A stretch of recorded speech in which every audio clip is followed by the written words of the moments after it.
Propulsez votre carrière et trouvez l'emploi idéal en vente, numérique, marketing, communication et bien plus encore.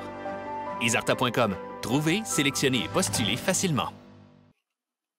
Bonjour et bienvenue à la conférence Midi Express d'Isarta. Très heureuse de vous retrouver en si grand nombre et de constater que vous êtes toujours fidèles au rendez-vous. Quand on entend les mots cyberattaque, cyberrisque ou cybercriminel, ça nous fait toujours peur. C'est pourquoi aujourd'hui, Emeline Manson, qui est formatrice en prévention des fraudes et cybersécurité, va aborder l'aspect humain de la cybersécurité. Bonjour Emeline. Bonjour.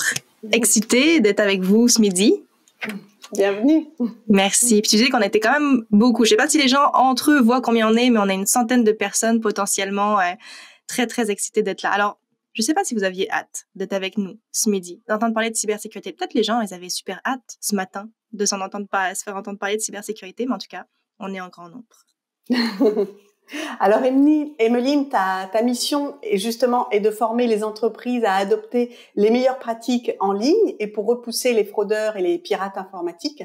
Tu enseignes au certificat en cyberenquête de Polytechnique Montréal et tu diriges également une entreprise de formation et d'accompagnement en prévention des fraudes et cybersécurité. Alors, avant de commencer, tout le monde, je vais vous inviter à activer votre chat en inscrivant votre nom à la droite de votre écran. Alors, vous pourrez poser vos questions à Emeline, échanger également entre vous et également répondre au sondage en cliquant sur le bouton bleu « Voter ». Je vous expliquerai tout à l'heure quand ça sera le cas. Alors, sans plus tarder, je laisse la parole à Emeline qui va vous révéler les 4 émotions à exploiter en cybersécurité. En fait, les 4 émotions à exploiter si on est des cybercriminels potentiellement, mais comme on n'est pas des cybercriminels dans la salle aujourd'hui, des émotions à justement reconnaître pour éviter d'exploiter, de se faire exploiter dans ces belles émotions-là, qui sont des belles émotions dans la plupart du temps, mais quand elles sont détournées, c'est pas génial. Alors, je vois le chat vraiment, si vous avez des questions, attendez pas nécessairement à la fin pour me les poser, j'aime ça les prendre au fur et à mesure pour mieux gérer mon temps. Et on est parti avec la petite présentation. Vous dites, cette fille-là, pourquoi elle nous parle de cybersécurité avec autant de passion, avec autant d'excitation? Je sais, je suis une bibite un peu bizarre, mais pour vous mettre en contexte, effectivement, moi, je suis criminologue de formation. Donc, on pense pas nécessairement cybercriminalité, criminologie, et pourtant, c'est très, très lié. Je travaillais beaucoup en intervention psychosociale, en prévention et en réduction des méfaits auprès d'une clientèle principalement itinérante, toxicomane, et j'ai ressenti le besoin de prendre un pas de recul sur l'intervention en 2017. Je suis retournée à l'école et j'ai fait un certificat en cyberenquête à Polytechnique Montréal, où j'ai aujourd'hui la chance, l'honneur d'enseigner 3 cours. Petite blague, à part, vous allez voir, j'aime ça faire des blagues, mais ma vie de chargée de cours se passe relativement bien, sauf qu'en Polytechnique, te met un cours le vendredi soir de 19h à 22h. Ça, c'est très, très dur pour la vie sociale, mais le reste du temps, ça va super bien. En plus de ça, j'ai travaillé dans le domaine bancaire, j'ai travaillé à la Banque nationale au niveau des fraudes, au niveau des enquêtes. J'avais des clients qui fraudaient, j'avais des clients qui se faisaient frauder. Et je dois vous dire, mon petit cœur d'intervenante psychosociale, ça venait me chercher d'avoir des gens qui se faisaient prendre. Je me dis, mais pourquoi ils ont cliqué à cet endroit-là? Pourquoi ils ont donné cette information? Et je me suis dit qu'il fallait sensibiliser nos gens. C'est là que j'ai donc démarré ma propre entreprise de formation, d'accompagnement. Et quand on pense à cette thématique qu'est la cybersécurité, on pense aux TI, aux technologies, aux antivirus. On pense beaucoup à la machine. Et on pense pas qu'il y a des émotions à exploiter en cybercriminalité. Donc, c'est un petit peu l'idée. Mettez-moi dans le chat pour vous réveiller un petit peu parce que là, il est midi, on mange en même temps. Vous êtes tombé en mode digestion, donc je dois vous garder réveillé. Mettez-moi des mots dans le chat en rafale. Quand vous pensez cybercriminalité, ça vous fait penser à quoi en partant? Donc, je vais pouvoir rebondir ensuite. C'était des choses positives, des choses négatives. Mais en tout cas, je vous remercie d'être à l'écoute avec moi aujourd'hui, d'être à l'écoute avec nous plutôt, de contribuer avec moi à ce que j'appelle être la bonne parole de la cybersécurité. Moi, j'ai une grosse mission pour vous, une grosse ambition pour vous aujourd'hui, c'est de faire de vous des ambassadeurs des bonnes pratiques en ligne. Quand on pense justement à ces thématiques, quand on pense, exemple, je vous donne un exemple bizarre là, mais en entreprise, il y a toujours quelqu'un qui est full bon avec Excel. Tu sais que quand tu as un bug sur Excel, tu vas voir cette personne-là, elle te débug. Mais moi, je veux faire la même chose de vous, mais version cybersécurité. Et hey, regarde, j'ai reçu un message bizarre, qu'est-ce que t'en penses? Que ce soit vous, cette personne-là qui démystifie un petit peu tout ça. Donc, j'ai des mots qui viennent dans le chat, données, vol d'identité, vulnérabilité, chapeau blanc, chapeau noir, donc les white hat, black hat. Donc, il y a des hackers qui sont gentils, d'autres qui sont un peu moins gentils. Maintenant, qu'est-ce que je vous propose ce midi? On va être ensemble en 45 minutes, c'est très court, ça va passer très vite, vous allez voir. On va aborder l'aspect humain de la cybersécurité. L'utilisateur représente à la fois une force, mais aussi beaucoup une faille non négligeable et souvent sous-estimée. Et en fait, l'idée, c'est comment je fais pour éviter que plusieurs années d'efforts, plusieurs années de souvenirs ne s'évaporent en un seul clic. Donc, le côté technique, c'est important, oui, mais il n'y a pas que ça. Comment je fais pour protéger les données de mes clients, de mes enfants, de mon entourage par de bonnes pratiques, par une bonne hygiène numérique? Donc, ce dont il va être question, c'est effectivement, vous avez très hâte qu'on y rentre là-dedans, mais toutes ces émotions exploitées et comment me protéger. Qu'est-ce que je devrais partager? Qu'est-ce que je devrais pas partager? Je suis pas mal convaincue que si je vous voyais et que je vous faisais un petit vote à main levée, si je vous disais qui veut être la prochaine victime de cyberattaque, j'aurais possiblement pas beaucoup de mains levées. Personne veut appeler ses clients, personne veut appeler justement pour dire on a eu un incident, les données ont été compromises, on est à risque de vol d'identité. C'est pas l'idée. Et se croiser les doigts et espérer que rien de fâcheux survienne, c'est pas un bon plan. Et ça vaut aussi, vous en doutez, pour la cybersécurité. Et parce que ça arrive pas qu'aux autres. Moi, je vous sors une statistique et je sais que les gens haïssent les statistiques, donc promis, c'est ma seule statistique. Statistique Canada nous dit que 21% des entreprises ont déclaré avoir été touchées par un incident de cybersécurité. Et là, vous vous dites, bon, ça c'est 21%, une entreprise sur 5, c'est pas tant que ça finalement. Emeline, peut-être que tu capotes un petit peu pour rien. Il n'y a rien là. Sauf que ce qui m'inquiète, moi, pour vrai, vous en doutez, c'est que la plupart des organisations aujourd'hui continuent de ne pas signaler ces incidents à la police pour éviter bien souvent les retombées réputationnelles.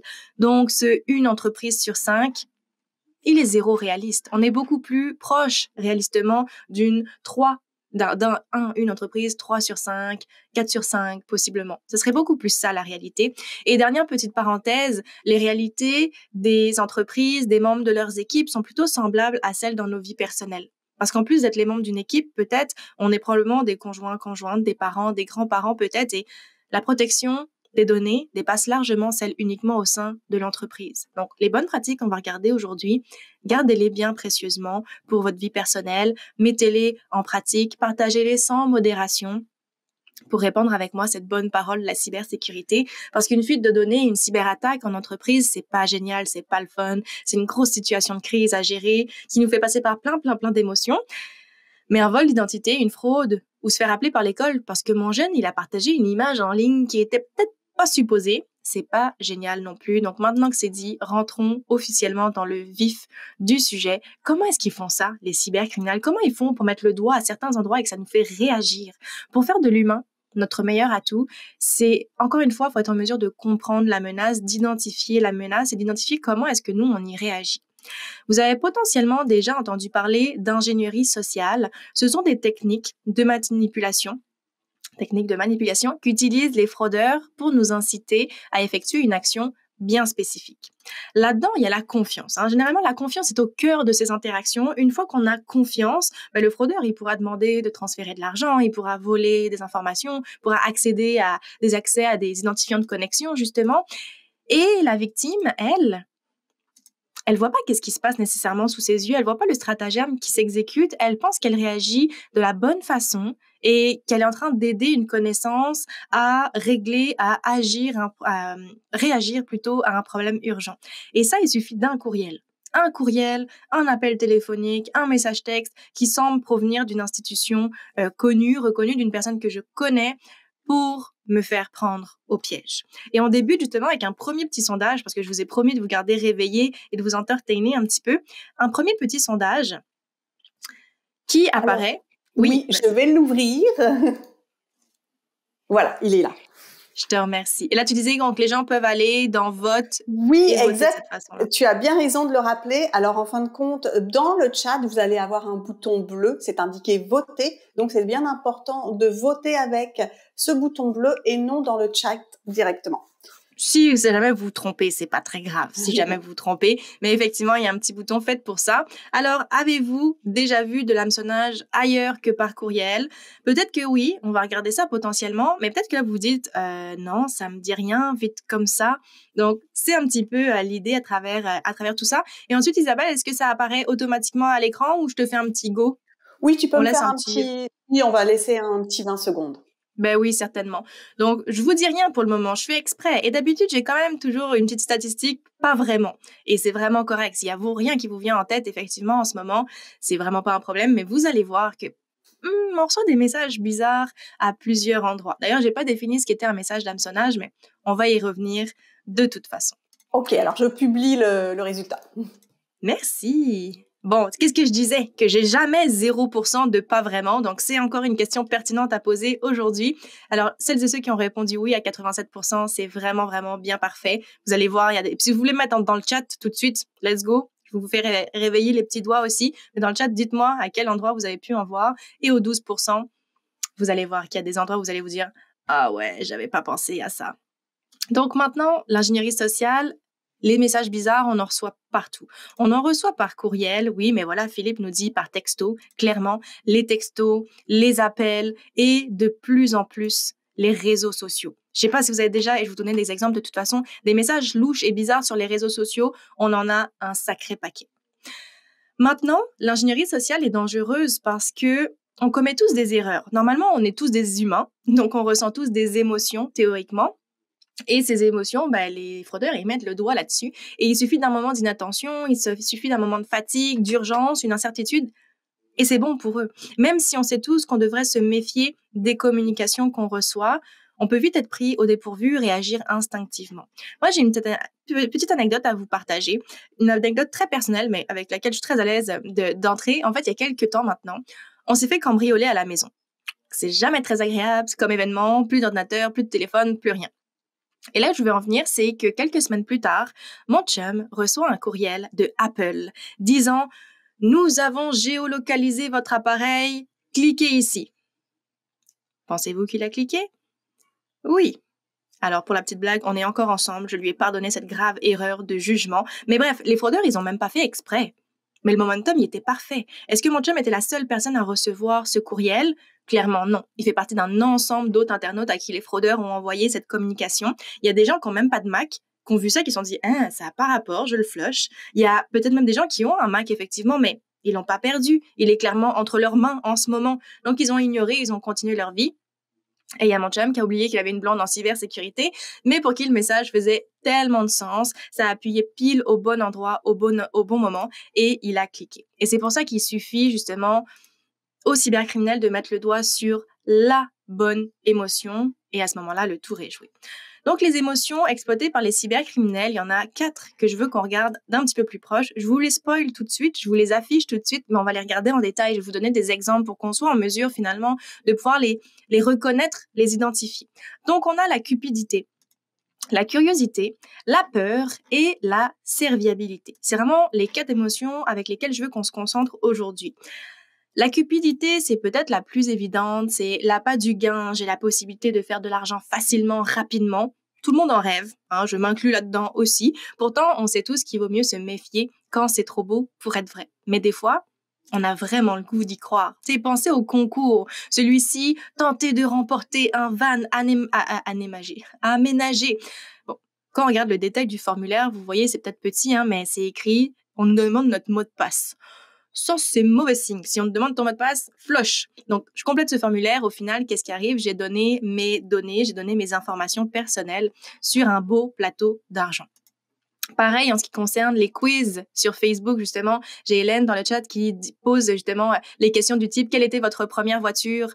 C'est un petit peu le même ordre d'idée. J'ai déjà vu des publications pour vrai. Quelqu'un qui disait « C'est quoi la marque de votre première voiture ?» Et les gens répondaient. T'es comme « Allô, gang, c'est une question-réponse secrète. » Donc voilà, c'est un peu l'appareil avec les quiz. On donne un paquet d'informations en répondant à ce genre de quiz gratuit. Et quel aurait dû être ton métier de rêve, à quel âge vas-tu mourir, on donne l'information en arrière, donc c'est vraiment l'idée. Pareil au niveau des textos, on l'a mentionné, mais il faut être attentif face aux textos, aux appels qu'on reçoit. Une chose que je dis aussi, on n'y pense pas toujours, mais c'est une mauvaise idée de répondre quand je reçois un appel, puis là je réponds « oui, allô ». C'est une mauvaise idée de dire « oui, allô » quand on décroche, parce qu'en fait le « oui » pourrait être enregistré et réutilisé après auprès de systèmes d'authentification vocale. Fait que c'est bof. Et pour les textos, on a un bel exemple sous les yeux. Enfin, un bel exemple plus ou moins parce que si on regarde notre URL un petit peu plus, on a un HTTP. Donc, mes fraudeurs, ils se sont même pas forcés même pas HTTPS là. Les fraudeurs ne se sont même pas forcés pour essayer de nous mettre en confiance. Et moi, personnellement, je fais ça en blague, mais c'est pas tant une blague non plus. J'ai jamais vu Vidéotron faire de remboursement. On va avoir un crédit à notre compte au mieux, mais pas un virement Interac. Là, très dernièrement, la semaine passée, Hydro-Québec, vous l'avez potentiellement reçu, ce texto frauduleux qui dit « Dû aux pannes récentes pour vous dédommager, voici de l'argent. Cliquez ici. » Ça n'a aucun rapport. Si je décide de déposer les fonds et que je clique pour vrai sur BMO, je vais probablement atterrir sur une page web qui ressemble vraiment beaucoup à celle de BMO pour vrai. Par contre, vous vous en doutez, il s'agit d'un faux site web. Si j'entre mon numéro de carte client, mon mot de passe, je transmets ça directement au fraudeur et lui pourra se connecter à son tour et se gâter avec mon argent. C'est pas une très très bonne idée. Un petit truc que j'ai ajouté à mes présentations parce que je trouve que c'est une petite astuce intéressante et tout le monde n'est pas nécessairement au courant. En fait, je peux avoir un aperçu de l'endroit où me renvoie un lien hypertexte sans avoir à cliquer dessus. Donc, si vous étiez déjà au courant, partagez la bonne nouvelle. Ça, c'est un exemple que vous avez à la diapo. C'est un exemple que j'ai dans ma signature de courriel. Je renvoie vers notre plus récent catalogue de formation et j'invite les gens à cliquer ici. Mais les gens, des fois, ils savent que je fais des petites blagues et que j'envoie des petits liens piégés gentiment de temps en temps. Donc, personne ne veut cliquer sur mes liens. C'est normal, ça, c'est mon erreur. Fait avant, pour savoir où est-ce que ça renvoie pour vrai, avant de cliquer dessus, on peut passer notre souris sur le lien, sans cliquer dessus, bien entendu. Et là, on va avoir un aperçu de ce qui s'affiche tout en bas à gauche de l'écran et on sait si c'est légitime ou non un petit peu plus. Donc, voilà, si vous étiez déjà au courant, partagez la bonne nouvelle. Je passe à notre autre émotion. On a parlé de la cupidité, maintenant la curiosité. On entend souvent que la curiosité est un vilain défaut et je dois vous dire que je suis quand même pas mal d'accord. Le meilleur exemple que je vous donne, ce sont les vidéos frauduleuses qui ont beaucoup tourné sur Facebook Messenger. Dites-moi dans le chat si ça vous dit quelque chose, marquez-moi un petit oui simplement. Est-ce que c'est toi sur ce vidéo? Ou bien on a une autre variante, vraiment discutable aussi, qui dit « Regarde qui est mort !» Bof, Et là, la curiosité l'emporte, la spontanéité nous fait cliquer. Et je tiens à vous partager justement l'anecdote d'un de mes clients qui a cliqué. Mais encore là, le momentum était parfait pour les fraudeurs. Ils n'ont même pas fait exprès. Donc, j'ai un de mes clients qui a réalisé une vraie capsule vidéo dans la vraie vie avec une vraie compagnie de vidéastes. Et le montage, il n'était pas encore totalement terminé, mais quand un de ses amis lui a envoyé un message et dit « Hey, est-ce que c'est toi sur ce vidéo ?» Mon client, il s'est dit « Ah, c'est déjà en ligne, ils ont déjà terminé le montage. Ça a été vite. » Et il a cliqué. Momentum, parfait. J'ai une question dans le chat d'Hélène, justement. Est-ce qu'il y a une façon de voir les liens URL sans cliquer dessus, mais sur notre téléphone à la place? Parce qu'effectivement, ma diapo précédente, elle concernait sur l'ordinateur, donc je passe ma souris. Sur le téléphone, c'est un peu plus touchy. C'est qu'en fait, l'aperçu, si on est sur Android, sur Apple, c'est différent. En Apple, si on a la dernière version, on a de base, normalement, un aperçu qui arrive. Mais avec Android, il faut appuyer longtemps sur le lien. Faut appuyer assez longtemps pour pas que ce soit juste un petit clic puis que ça l'ouvre, parce que là, ça pourrait être un problème. Mais vraiment, faut rester pesé dessus et là, on pourrait avoir un aperçu à ce moment-là. Je vous invite à faire un exemple, à faire un test avec un lien que vous savez qui est bienveillant et de faire le test de voir comment ça apparaît. Mais oui, il faut vraiment appuyer longtemps. Merci Hélène pour la question. Puis Myriam dit que justement la vidéo reçue cette semaine, je sais pas si c'est la vidéo ou le Hydro-Québec, mais en tout cas le nombre de messages bizarres qu'on reçoit, c'est assez intense. Toujours avec la curiosité, je vais vous donner un autre exemple. Ça, c'est un exemple, un vrai texto que j'ai reçu. Donc, c'est un exemple un petit peu plus compliqué, mais je trouvais intéressant de vous le montrer comment la curiosité joue chez nous. Donc, c'est un vrai texto que j'ai reçu qui dit « Si vous n'avez pas eu l'occasion de remplir le sondage de satisfaction pour la formation, prenez un petit 2 minutes, faites-le maintenant. » Et j'ai un lien SurveyMonkey avec. Alors, quand j'ai reçu ce texto-là, vite comme ça a l'air normal, ça a l'air légitime. Mais au point où on est rendu dans notre formation, aujourd'hui, dans notre webinaire, je dois vous faire une confidence. Moi, je souffre de ce que j'appelle une saine paranoïa. C'est quoi ça? Ultimement, je vous souhaite d'en souffrir tout un petit peu. Pas beaucoup parce que sinon ça devient très compliqué à gérer, mais un petit peu. La saine paranoïa, pour vous donner le ressenti de qu'est-ce que c'est comme si dans ma vie, tous les jours, c'était le 1er avril. Le 1er avril, tu t'attends à te faire niaiser, à recevoir des messages bizarres et toute la journée, on est sur nos gardes. Même chose. Moi, dans ma vie, c'est le 1er avril tous les jours. Et cette sensation d'hypervigilance devrait toutes et tous nous accompagner au quotidien. Vaut mieux avoir trop de méfiance que pas assez. Donc, je reviens à mon exemple. Je reçois mon texto qu'est-ce que je fais? Moi, je me suis posé plein de questions. Mon premier réflexe, c'est de me poser plein de questions. La question numéro 1, c'est à quelle formation j'ai participé récemment? Donc là, vous, si vous recevez un courriel d'Isarta pour le sondage de satisfaction, allez y faire un petit tour. Ça fait du sens, le contexte est là. Mais moi, dans mon cas, j'ai comme, c'est quoi la formation que j'ai suivie?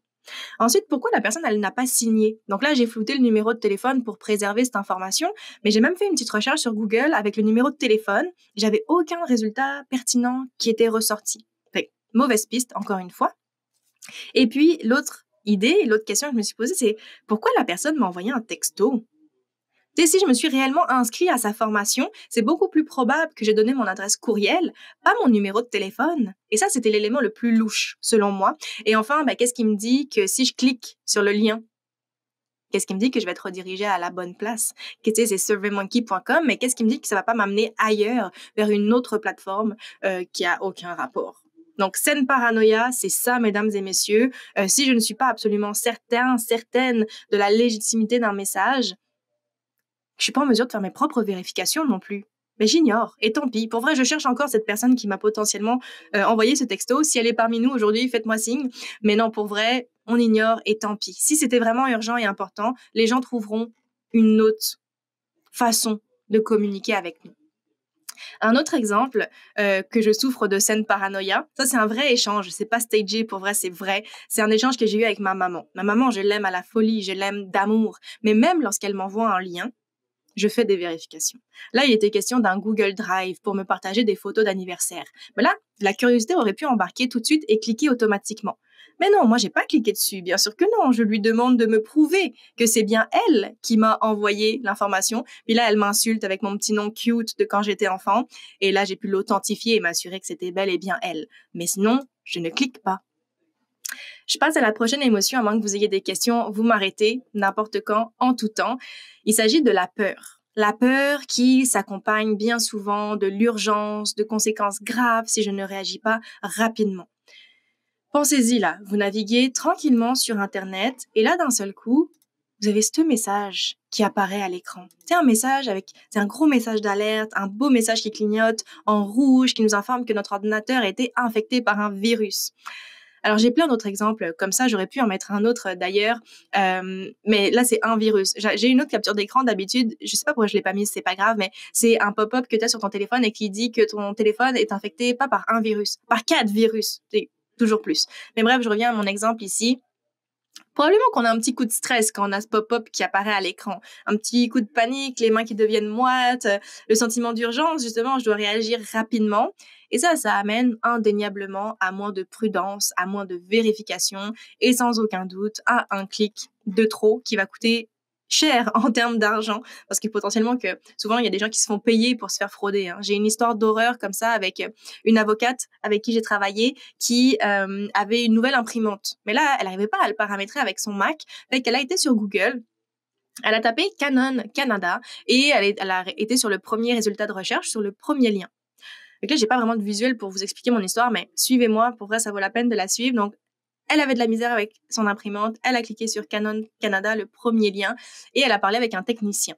Le technicien a eu accès à distance à sa machine, elle a payé sa facture, pour se rendre compte au final que c'était un faux technicien. En fait, le lien sur lequel elle avait cliqué, c'était une annonce sur Google. Et en fait, le fraudeur, il avait payé pour être dans les premiers résultats de recherche. Il avait complètement créé un autre site qui ressemble vraiment beaucoup à celui de Canon Canada.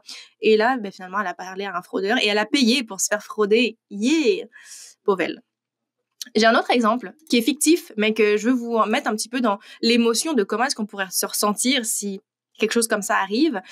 C'est un article de la presse qui date de avril 2021 qui met en scène une cyberattaque. On peut y lire justement, imagine qu'un producteur de volailles reçoit par un soir de janvier où il fait genre moins 25 degrés, un message qui l'informe que son chauffage pour ses poules sera fermé s'il verse pas une rançon en bitcoin et que s'il fait rien, toutes les volailles vont mourir gelées.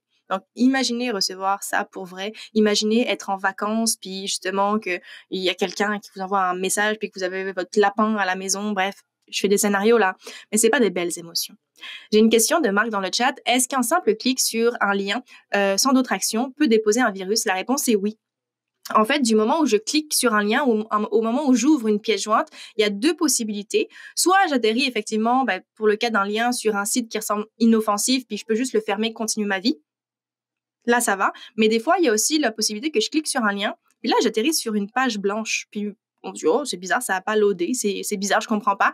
Donc la réponse est oui, ça en arrière, sans que je me rende compte, sans qu'il y ait eu quoi que ce soit d'autre, sans même que je vois des éléments dans mes fichiers téléchargés. Ça pourrait avoir téléchargé quelque chose en arrière sur ma machine, sûrement un petit logiciel espion qui vient capter un petit peu ce qu'on tape au clavier, ce qu'on voit à notre écran. Malheureusement, oui, c'est possible et c'est souvent le pire des scénarios qui peut arriver quand on clique sur un lien. Moi, j'ai un de mes amis dernièrement qui est Olivier, que j'aime aussi énormément. Et Olivier, à un moment donné, il me dit « Emeline, j'ai reçu un courriel bizarre. Mais là, j'ai écouté ta petite capsule vidéo sur YouTube, je sais que je dois pas cliquer dessus avec mon ordi. Mais est-ce que c'est une bonne idée de cliquer dessus avec mon téléphone à la place? » Vous vous en doutez, la réponse est non. Que ce soit l'un, que ce soit l'autre, le risque est là tout de même. Notre dernière émotion concerne la serviabilité. Je pense que c'est la plus redoutable et la plus utilisée en entreprise. On veut aider. On veut rendre service à quelqu'un qu'on connaît, à un collègue, à un collaborateur, à un gestionnaire. Je veux me démarquer en étant réactif sur un dossier qui m'a été confié. Donc, c'est un petit peu ça l'idée. Et puis, je suis tellement excitée par cette mission que j'oublie de faire des vérifications supplémentaires. Et finalement, mon interlocuteur n'est pas la personne qu'il prétend être. Il a simplement effectué quelques recherches sur moi, sur l'entreprise, pour personnifier, se faire passer pour un acteur clé potentiellement. Donc ça, c'est en entreprise, mais c'est pareil dans nos vies personnelles. Regardez l'exemple qu'on a ici. Si un proche vous demande un service, on veut aider. L'exemple ici, c'est si mon meilleur ami me dit « Hey, j'ai trouvé mon kit de photographie parfait. C'est celui que je cherchais depuis des semaines et des semaines. » Et là, il l'a trouvé à vendre sur Kijiji, donc par un particulier. Mais là, il essaye de faire un virement Interac. Ça, c'est mon ami. Il essaye de faire un virement Interac pour payer, pour acheter l'appareil photo. Mais là, il y a un problème avec son compte de banque en ligne. Il n'arrive pas à faire le virement. Et là, il me demande, est-ce que tu peux transférer l'argent à ma place, s'il te plaît, puis je te rembourse quand j'aurai réglé la situation? Qu'est-ce que vous faites, pour vrai? Est-ce que vous allez vraiment refuser? Est-ce que vous allez vraiment faire des vérifications supplémentaires? C'est votre ami. C'est l'idée. Et les fraudeurs sont très, très créatifs. Moi, je dis souvent que les fraudeurs sont des entrepreneurs parce que eux aussi, ils roulent une business et ils sont très créatifs. Clairement, c'est pas la créativité qui leur manque. Ici, on me demande d'aller liker une page Facebook. Je trouve aussi que c'est un bel exemple de serviabilité. Il y a un lien, on le voit, il a aucun rapport. Déjà, il s'agit d'un lien raccourci, donc un cut.ly, vous pouvez voir. Il y a aussi les versions bit.ly. LinkedIn, lui aussi, va adopter cette approche de raccourcir des liens parce qu'il trouve que c'est trop long visuellement sinon. Sauf qu'un lien raccourci, je ne sais pas où est-ce que ça renvoie pour vrai. La technique qu'on a parlé tantôt pour passer notre souris dessus sans cliquer, ça marche pas. Moi, je déteste les liens raccourcis. Pour déraccourcir un lien, il faut aller sur un site web spécial qui va lui redonner sa forme d'origine. Mais là, dans mon exemple, j'ai quand même l'avantage que Facebook me donne un aperçu de là où est-ce que ça mène. Donc, je vois VPS 20 951 blablabla. Ça n'a aucun rapport avec Facebook. Qu'est-ce qui arrive si je clique dessus? Probablement que je vais arriver sur un site web qui ressemble vraiment beaucoup à celui de Facebook et comme par hasard, j'aurais été déconnectée. On me demande d'entrer de nouveau mon courriel, mon mot de passe et si je le fais, je transmets directement l'information au fraudeur qui, lui, va pouvoir se connecter à ma place et m'expulser dans mon propre compte. Vous avez possiblement des gens autour de vous qui se sont fait kicker out, qui se sont fait pirater leur compte Facebook et c'est pas une partie de plaisir de récupérer ses accès, surtout avec Facebook, malheureusement. Donc ça, c'est un très, très bel exemple. Et aussi, pendant qu'on est encore dans la serviabilité, je peux pas vous parler de serviabilité sans vous parler de la fraude du président. Fraude du président, en fait, le fraude au président, c'est aussi appelé harponnage. Peut-être que vous connaissez sous cette appellation-là. Et là, c'est pas d'aller à la pêche dans un large étang d'utilisateurs comme on l'a vu pour l'hameçonnage tantôt. Non, là, on sait exactement quel poisson on cible. Et c'est pas péjoratif, c'est juste que je garde ma petite analogie avec la pêche. On sait exactement quel poisson on cible, on connaît son nom, son poste, ses responsabilités, on connaît souvent qui sont les membres de son équipe. Et imaginez justement, vous êtes au travail, vous recevez un courriel d'un gestionnaire ou de votre dirigeant. Puis là, il vous demande d'exécuter un virement d'urgence. Et là, il faut transmettre l'information vraiment d'urgence. Si c'est pas fait, l'opportunité d'affaires va être manquée. Et là, la personne, notre gestionnaire, il compte sur nous et il a entièrement confiance en notre discrétion. Et d'ailleurs, bien entendu, toujours, il est injoignable toute la journée, pas de téléphone. Mais c'est exactement ça, la fraude au président. Le fraudeur, il va se faire passer pour le dirigeant, envoyer un courriel à un membre de l'équipe. Le courriel va contenir une demande urgente, confidentielle, ce qui va même amener l'employé à virer de l'argent à un tiers ou à transmettre de l'information confidentielle. Et le ton est tellement urgent, ce qui amène la victime à croire que l'entreprise pourrait même être en péril si elle n'agit pas rapidement. Donc, ça, c'est vraiment un envoi personnalisé. C'est vraiment du ciblage. Ça demande beaucoup plus de préparation. C'est beaucoup plus exigeant, mais c'est très, très courant. On est parti pour le petit sondage numéro 2. Alors. Oui, je l'affiche. Certainement. Donc, toujours utiliser le petit bouton bleu. Et puis, je t'invite à lire la question. Peut-être que ça va être plus simple. Laquelle de ces émotions craignez-vous le plus? Donc, on en a 4, justement. C'est la thématique d'aujourd'hui. On peut en choisir juste une, malheureusement. Mais si vous auriez choisi plusieurs, mettez-moi ça dans le chat. Donc, la cupidité, la curiosité, la peur, la serviabilité, ce sont nos 4 émotions phares d'aujourd'hui. Est-ce qu'il y en a une que vous craignez plus que l'autre? Si vous, finalement, dites-moi dans le chat s'il y a aucune de celles-ci qui aurait eu d'impact pour vous. Je me dis, peut-être que cette personne est un robot, mais c'est pas grave. Mettez-le moi quand même. On ressent tous des émotions ultimement. Si c'est toutes, partagez-moi dans le chat aussi. Donc, c'est vraiment l'idée. Là, on est limité, on peut en avoir qu'une seule de réponse, mais je suis convaincue qu'il y en a certaines qui viennent nous utiliser un petit peu plus. Donc, on peut voter directement ou mettre dans le chat.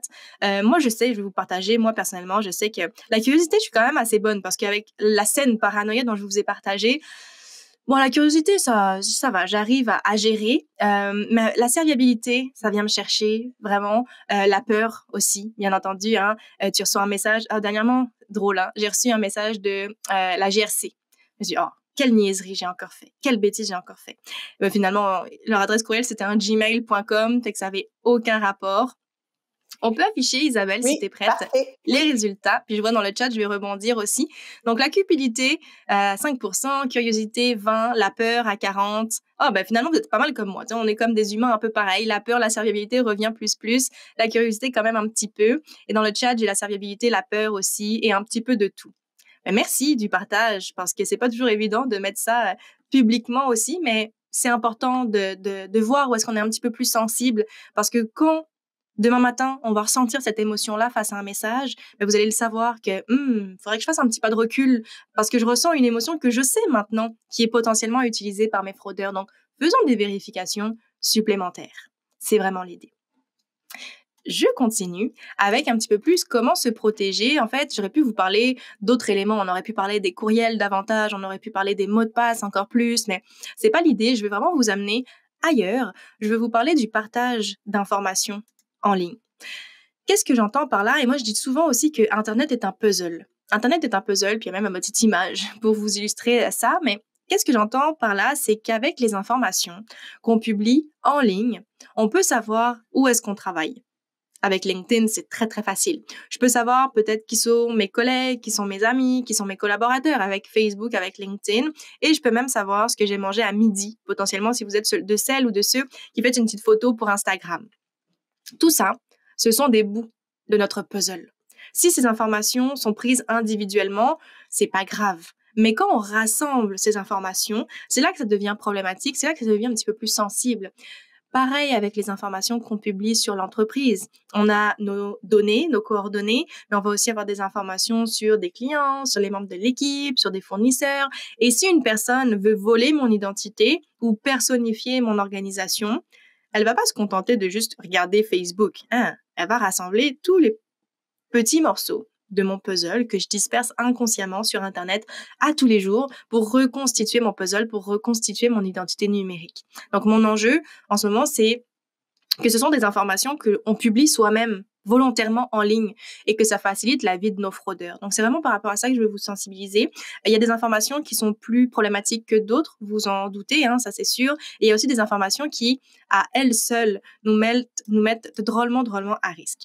Pensez-y. On parlait justement de ça tout à l'heure, quand on est en vacances et que je publie des photos ou que je publie des stories, à ce moment-là, j'avise directement les criminels que je suis absente de la maison et qu'ils ont le champ libre, potentiellement pour un cambriolage. Pensez-y, vous allez penser à moi en septembre prochain, ça c'est clair, en période de rentrée des classes, c'est pas rare qu'on publie fièrement une photo de nos enfants. Ça peut donner beaucoup d'informations. Beaucoup. À savoir, déjà, on peut savoir que je suis parent, à savoir si je suis parent d'un garçon ou d'une fille. On peut savoir quel est le niveau d'études de mon enfant, d'identifier peut-être son âge, estimer peut-être son année de naissance, que mon enfant, il est fan de Pokémon ou de Pat' Patrouille ou de Barbie en fonction de son sac d'école. C'est de l'information aussi. Savoir potentiellement à quelle école mon enfant est scolarisé, donc dans quel quartier est-ce que j'habite potentiellement. Puis là, vous vous dites que, Emeline, tu vas vraiment dans plein de directions, tu es un peu intense. C'est le travail que font les criminels pour vrai. Donc, c'est plein d'informations qui permettent de personnaliser des messages frauduleux pour mieux nous faire tomber dans des pièges, nous faire tomber dans des panneaux aussi. Et ça a l'air banal, mais c'est vraiment beaucoup d'informations. Rien que pour le plaisir, ce soir, je vous invite à vous googler. Googlez-vous. Mettez votre nom sur Google pour avoir un aperçu de qu'est-ce que vous publiez et où. Et de là, on a du pouvoir sur nos paramètres de confidentialité, sur les réseaux sociaux, par exemple. Donc, je vous invite, et éventuellement, ça va être ça l'idée, d'ajuster les paramètres de confidentialité pour éviter justement d'éparpiller les pièces de notre puzzle, pour avoir un certain contrôle sur les éléments qu'on met en ligne concernant l'entreprise. Et bon, ça fait partie de la bonne hygiène numérique que j'appelle. C'est pas uniquement pour monsieur, madame, tout le monde, pour nous en tant que professionnels aussi. Et à la fois parce que on le sait, il y a des recruteurs qui font des petits tours sur les réseaux sociaux aussi, mais aussi pour protéger notre vie privée en tant que telle. Et on laisse place à notre troisième et dernier sondage. Est-ce qu'une information peut être supprimée d'Internet? Alors, ça a peut-être l'air d'une question piège, pas tant que ça non plus. Je vous laisse aller, je vais pas vous induire en erreur. C'est pas ça le terme que je cherche, mais vous me comprenez. Est-ce qu'une information peut être supprimée d'Internet selon vous? Est-ce que c'est un gros oui? Est-ce que c'est un gros non? Je vous laisse quelques secondes pour y répondre tout simplement. Et puis, je vous entertain quand même pendant ce temps-là.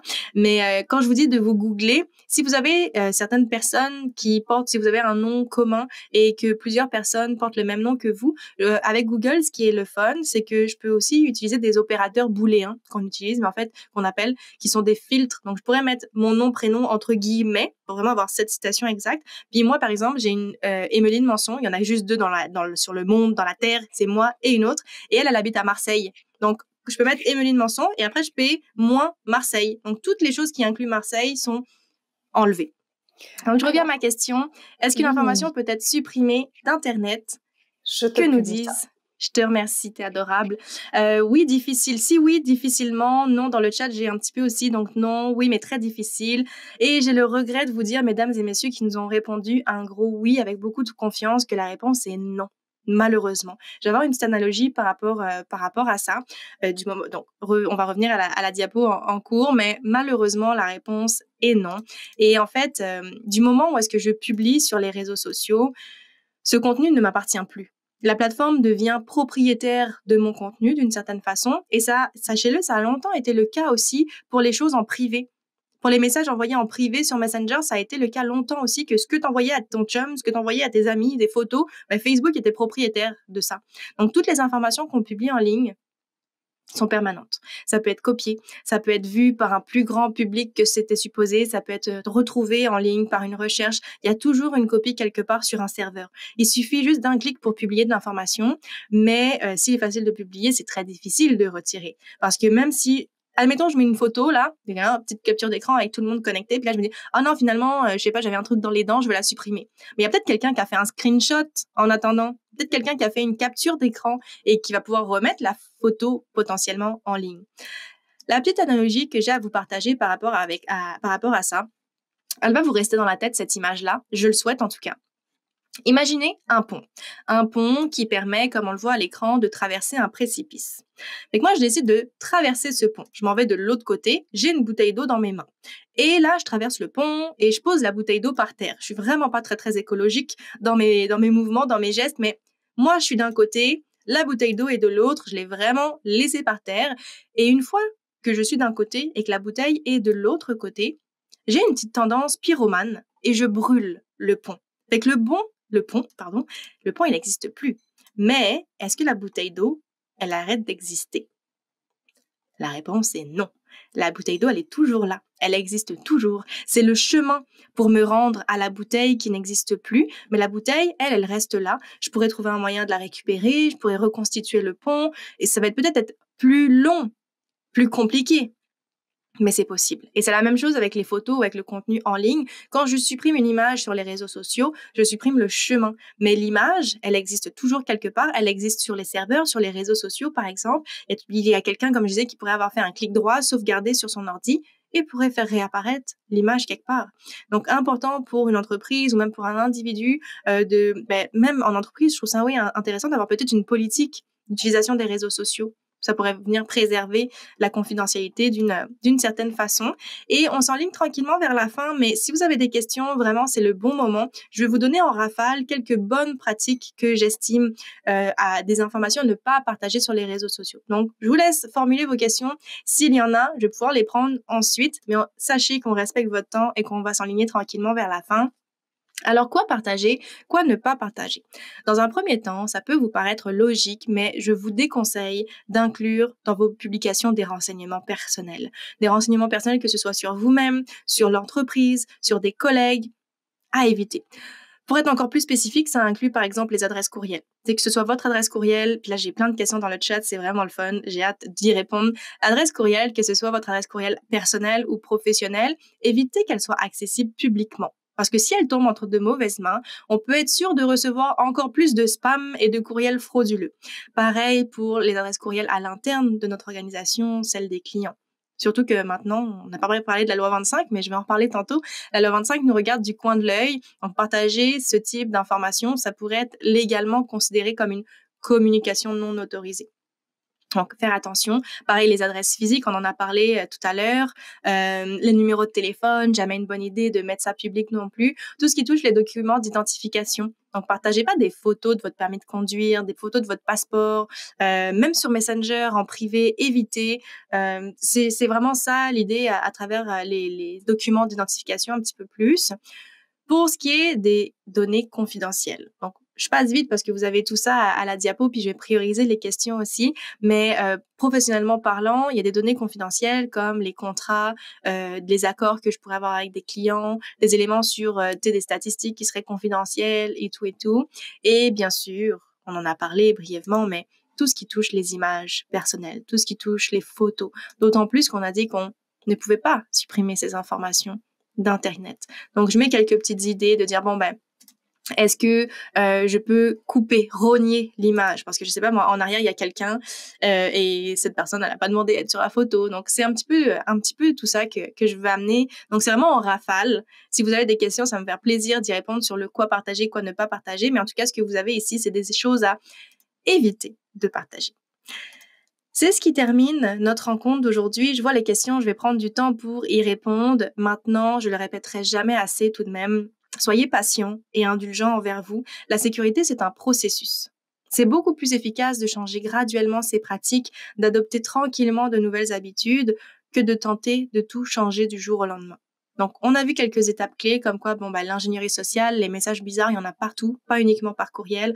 Soyons attentifs aux émotions, hein. Écoutons notre instinct, faisons ce pas de recul en amont.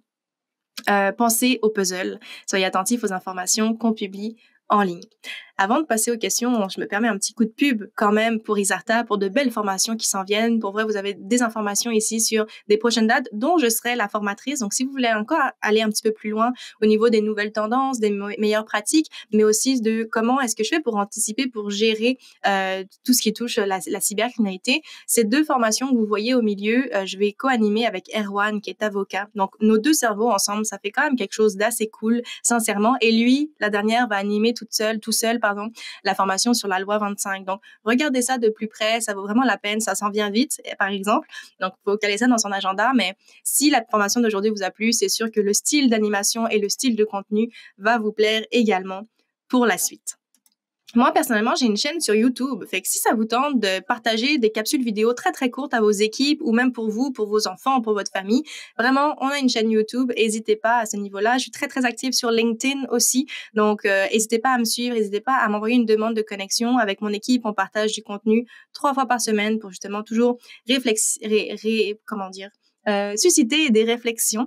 Et dans tous les cas, je vais répondre aux questions à l'instant, mais si vos questions ne viennent pas maintenant, c'est correct. Moi, je sais que je suis le genre de personne que ça arrive en pleine nuit à 3 heures du matin. Fait que prenez le temps, vous avez mes coordonnées sur la diapo, vous pouvez passer par Isarta pour communiquer avec moi, mais si vous avez des questions qui vous viennent plus tard, faites-nous signe au moment où est-ce que ce sera un beau moment. Et je vous remercie d'avoir été là quand même. S'il y en a qui doivent se déconnecter, se débrancher, on vous laisse aller, le cœur lourd, mais on vous laisse aller quand même. Et j'ai 2-3 questions dans le chat. À part Isabelle, est-ce que tu voulais faire un petit quelque chose tout de suite en amont ou j'y vais avec les questions? Oui, tu peux y aller avec les questions, c'est correct. Alors, Marc me demande les photos stockées dans le Drive. Alors, toutes les plateformes iCloud, Drive, OneDrive, toutes ces plateformes-là, j'ai pas grand-chose à dire en termes de cybersécurité, dans le sens où ce sont des plateformes qui sont relativement protégées, qui sont relativement sécurisées. C'est quand même des grosses machines à saucisses, ces plateformes-là. Donc, ils assurent quand même une certaine sécurité. Maintenant, c'est notre devoir de les garder en sécurité. C'est-à-dire que même si Google est protégé, si mon mot de passe, c'est le nom de mon chien, c'est quand même facile pour quelqu'un de rentrer dans mon compte parce que le nom de mon chien, j'ai possiblement une photo qui apparaît à quelque part sur Internet. Donc, c'est des belles plateformes qui sont sécurisées, mais il faut les maintenir en sécurité. Et c'est un peu la recommandation que j'aurais si on décide de mettre du contenu sur ces plateformes-là. Donc, n'hésite pas, Marc, si jamais il y a besoin d'un complément. Quel est le logiciel, l'application qui permet de voir l'hyperlien intégral? Je pourrais le retrouver, mais si tu... Je pense, de souvenir, c'est Unshorten. Alors, je suis vraiment pas sûre de la prononciation, ni de comment je le dis, ni de comment ça s'écrit. Mais Philippe, simplement en regardant sur Google, je pense qu'il va t'en ressortir quelques-uns. C'est des liens auxquels des plateformes auxquelles on peut faire confiance. Mais Unshorten de souvenir en était un. Merci beaucoup, Emeline, pour ton intervention. C'était bien intéressant. Merci. Merci à tout le monde qui a été connecté. Puis comme on le redisait, Isabelle, tu vas être d'accord avec moi, mais si les gens ont d'autres questions, ils communiquent avec nous et on leur répondra avec grand plaisir. Tout à fait. Alors, on vous remercie de votre présence. J'espère que ça a été enrichissant pour vous. Nous, on se donne rendez-vous le 26 mai pour le prochain Midi Express avec Karine Rahami et Myriam Forest, et il sera question de email marketing. Alors, bonne fin de semaine et merci beaucoup. Merci.